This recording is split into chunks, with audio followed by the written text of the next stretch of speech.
মন পরম কারণ কালী কেবল মেয়ে নয়, জানো না রে মন পরম কারণ কালী কেবল মেয়ে নয়।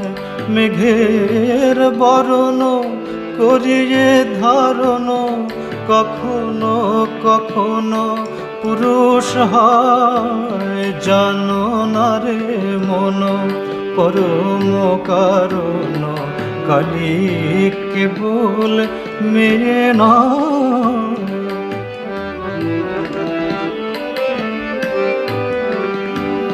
হয়ে এলো কেশি করে লয়ে রশি, দনু যতনয়ে করে সভায় কভু ব্রজপুর আসি।